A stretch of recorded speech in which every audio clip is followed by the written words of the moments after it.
Hello, everyone. My name is Preston Dennett, and welcome to a new episode of UFOs and the Paranormal. I call this episode Dudley Delany's Alien Encounter. This is the true story of one man's lifelong encounters with extraterrestrials. In many ways, it's a fairly straightforward case, but in other ways, it's got some very unusual elements. I think it definitely has something to contribute to our understanding of the UFO phenomenon, and that's why I wanted to present it to you today. Dudley's story begins in Flushing, New York in the late 1940s. As a young teenager, he started listening to Frank Edwards' radio broadcast. Frank Edwards was one of the first radio broadcasters to talk openly about the UFO phenomenon. And Dudley became a huge fan, was very interested to hear that UFOs and aliens were visiting our planet.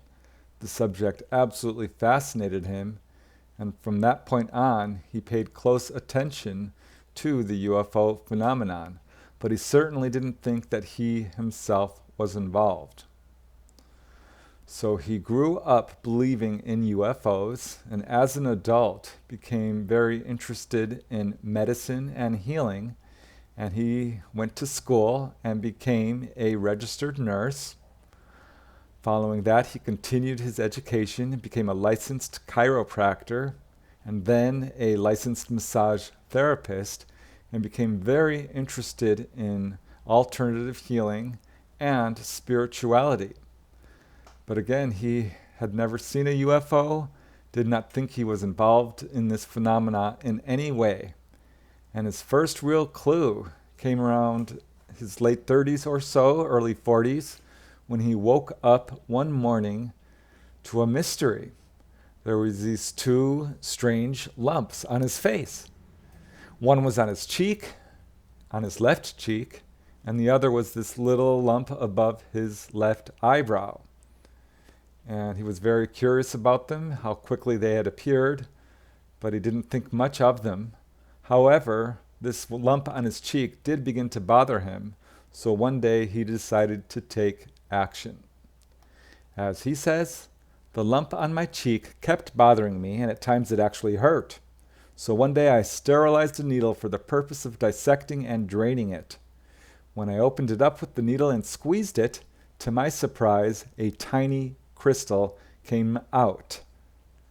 So this shocked Delany. It was clearly unexplained. He had no idea how this sort of object could have gotten into his cheek. As a doctor, he knew it shouldn't be there. It was this weird little crystal.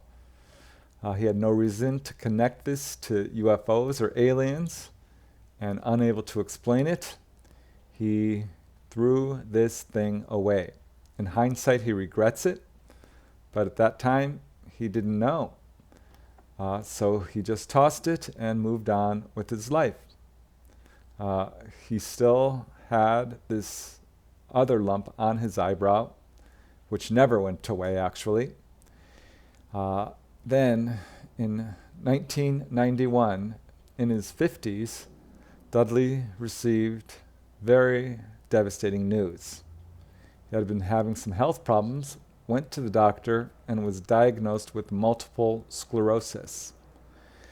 And the doctors told him there was very limited treatment for this disease. So he decided to seek alternative healing methods.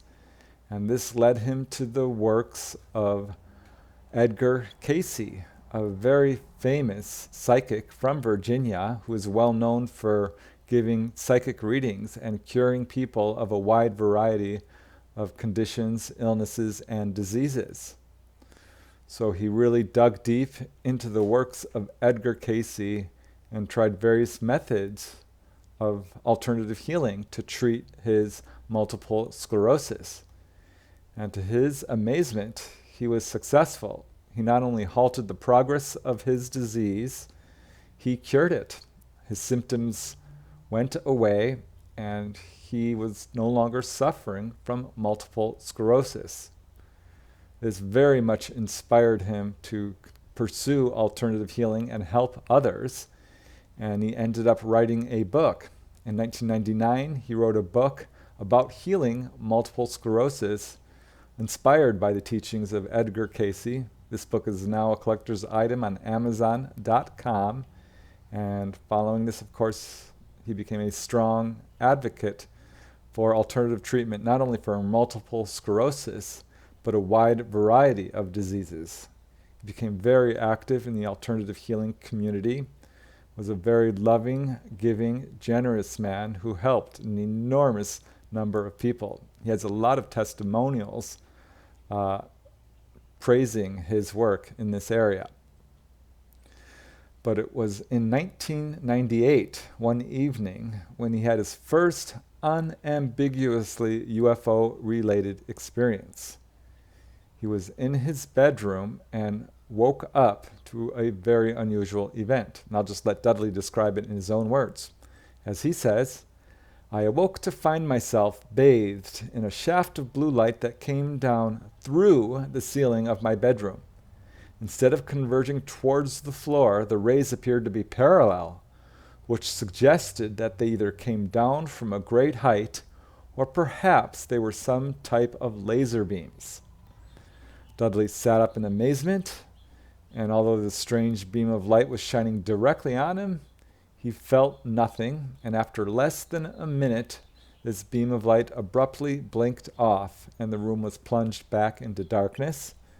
Dudley was completely mystified, as he says, "To this day, I do not know the meaning of that experience." But he certainly did wonder if this might be related to UFOs, because it was a very bright beam of light and it came through the ceiling. But he really didn't know what to think of it. Around that time, he retired, so he was able to start devoting more time to studying spirituality, the subject of UFOs, and in particular the works of Edgar Cayce. And in 2001, he learned that there was going to be a conference held at the Edgar Cayce Foundation in Virginia Beach, Virginia, and he decided he was going to attend. And it was just 2 weeks before this conference that he had another very strange experience. And again, this occurred in his bedroom, and I will just let Dudley describe in his own words what happened. As he says, and I quote, "I was lying on my right side as I gradually stirred from slumber. I felt strongly that someone else was in the room behind me, watching me, observing me, their eyes piercing me. However, I didn't move a muscle, partly out of fear and partly out of curiosity as to what would happen next. Then a place on the bed behind me gradually sank down, accompanied by a creak in the mattress, as if someone were now sitting behind me. I still didn't move, wondering what this was all about. Then I felt what seemed to be fingers trying, not to grasp, but to interpenetrate the fingers of one of my hands. Then I balked, saying to myself, 'No, I didn't want that.' I quickly snatched my hand away and, summoning my courage, slowly turned over to confront my uninvited guest.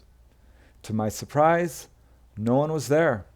I searched my apartment, but still found no one. So after waking up and finding no one there, he wondered what just happened. Could this have been a ghost? He didn't think so. It felt physical. He could feel the hand. He heard the bed creak, felt it being pressed down. So he wondered perhaps this was ET related, because he had seen that beam of light, and he wondered, what is going on here? And so he started doing more research into UFOs and started to see commonalities. He decided he would ask various family members to see if any of them had had encounters. And boy, did he get a shock when he spoke to his niece, who told him that yes, not only had she had encounters, she believed that she was abducted by ETs when she was just a little girl. And I'll let Dudley describe what he learned from his niece. As he says, "My niece claims she was abducted at the age of 10 and had a tissue sample removed from her thigh. You can see an indentation where some tissue is missing. She said her abductors wore blue uniforms with a little insignia on their chests, and that some possessed the stereotypical small body with big eyes, but that others looked quite human, so much so that they were indistinguishable from normal human beings. So this very much impressed Dudley. By this point, he knew that if a person has UFO encounters, it's much more likely that someone in their family will be having UFO encounters. So this provided him certainly with a level of corroboration. And he became even more interested in the subject, was still very excited about attending this conference in Virginia Beach. And so he decided that he would go down there. And in June of 2001, he drove down to Virginia Beach, Virginia, to the Edgar Cayce Foundation to attend a conference, which he very much enjoyed. There were a lot of very open-minded people there. He was able to talk freely about his interest in not only Edgar Cayce and spirituality, but UFOs and his own experiences. And it was here that he had his first really major experience, what turned out to be an on-board UFO encounter. At the time, Dudley was suffering from prostate problems, difficulty with urination, and he was going to get it all checked out, and this is when he had this experience. He woke up not in his bedroom, but finding himself in a different place, in a strange room. It was poorly lit. He was lying on what seemed to be a steel table or a hard table, and he was unable to move, unable to cry or talk, and he was able to see and observe. And again, I will just let Dudley describe in his own words what he experienced. As he says, "I gradually attained the level of consciousness that I was permitted, and I found myself looking at a small, flickering light, the only source of illumination in the room, that was about a foot away from my face and attached to the edge of a table upon which I was lying. I was in the same semi-prone position in which an osteopath had placed me many years ago when adjusting my tailbone. It's called the Sims position. Slowly I became aware of what seemed to be a slender probe that had been pushed up inside me and was gently vibrating against my prostate. I wondered what in the world was going on, and then it dawned upon me that I was receiving, at the hands of aliens, some kind of radiation therapy, presumably for prostate cancer. I do have prostate problems, but I didn't know that cancer was one of them. The session lasted about 5 or 10 minutes. When it was over, I was, of course, tremendously grateful for this gift of grace and repeatedly thanked the doctor who administered it to me. Because it was so dark, I could only barely see what he looked like. He was clothed in white. He was humanoid, but quite homely, almost misshapen in appearance. He may have been hybrid, part alien and part human. I heard him quite distinctly convey the message. It was a small tumor. I asked him his name, but perceived immediately that he was reluctant to give it. Nevertheless, he seemed to convey the word June. I thought, that can't be right. June is a woman's name. Then I drifted off into unconsciousness. So when Dudley awoke, he was very much impressed. He remembered this whole experience in perfect clarity. I mean, he was awake during this experience.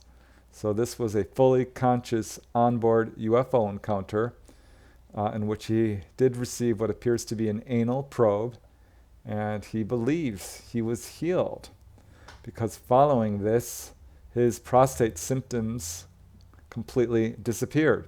And as he says, I felt different. I felt indeed as if something had been done to me. So he does believe he was healed of his prostate condition by what appears to be a gray alien or something along those lines, perhaps a hybrid. He's really not sure because he didn't get a good look at whoever it was, but it was a very positive experience for him. He did not feel any fear and actually feels quite grateful to them.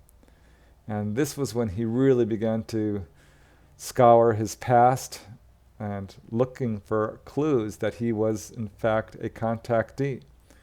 And he really connected the dots and started to see that yes, he had been having contact his whole life.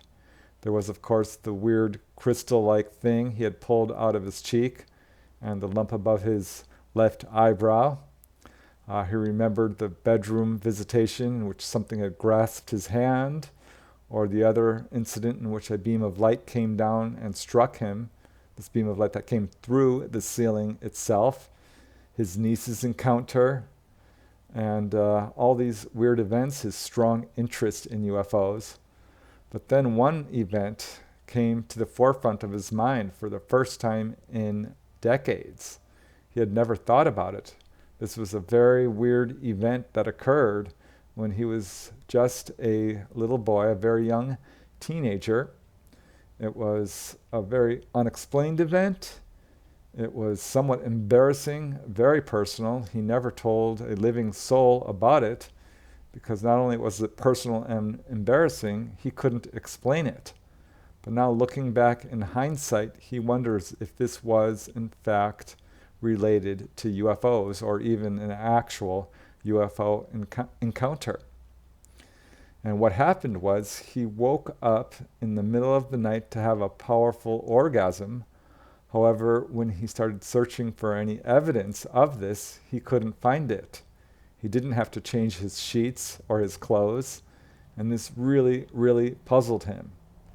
And as he says, I couldn't find any semen anywhere except in my urethra.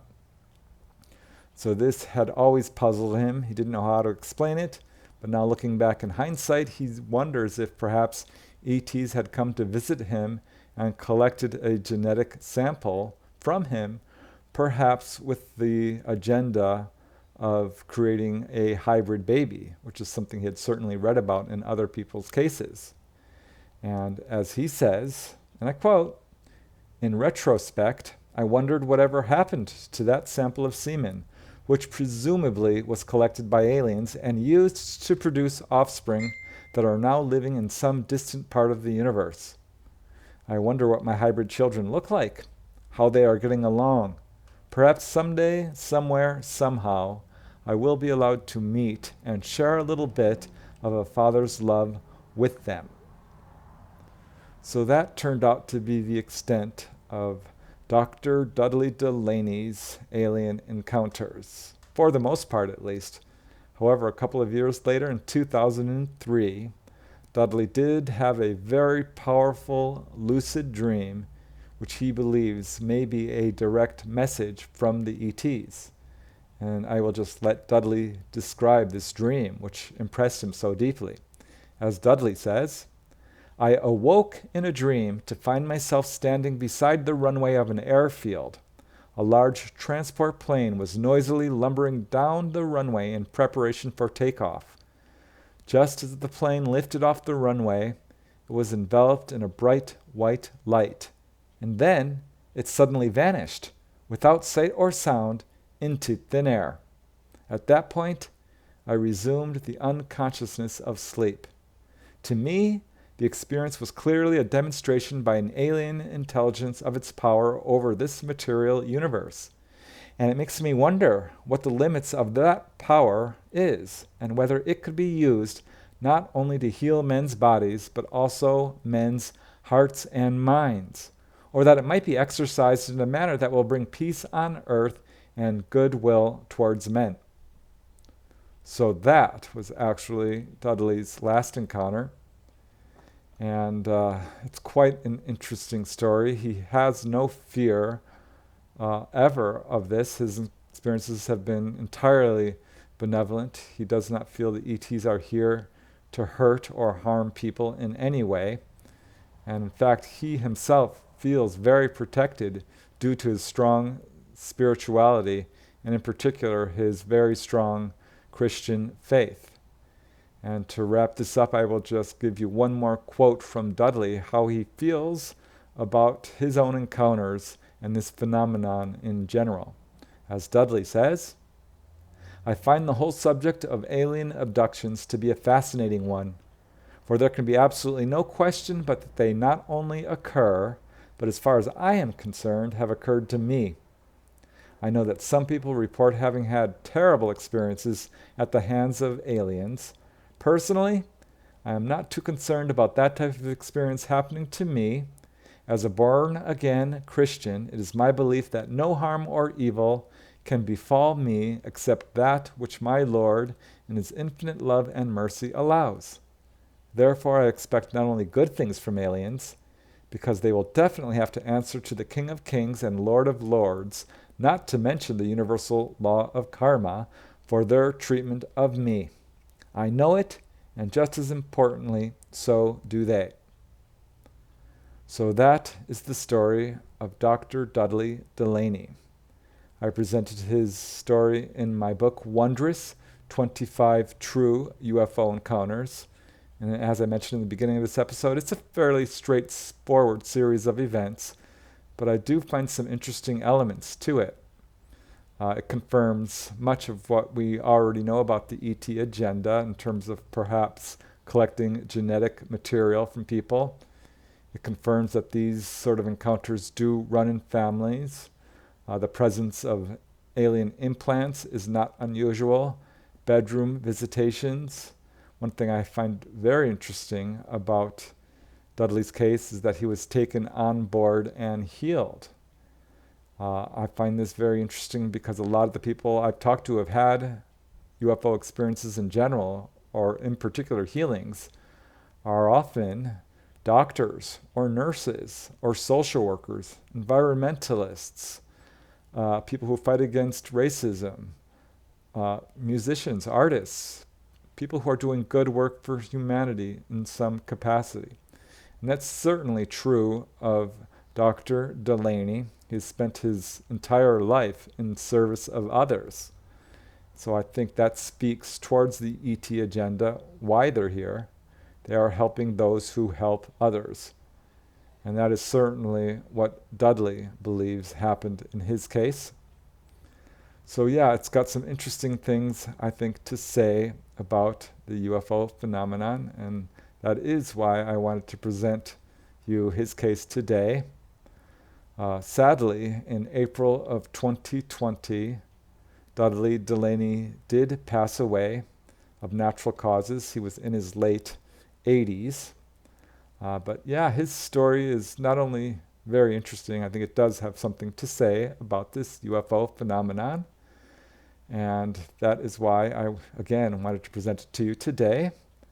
And I want to thank you very much for watching. I hope you've enjoyed this episode. And until next time, keep asking questions, keep searching for the truth, and most importantly, keep having fun.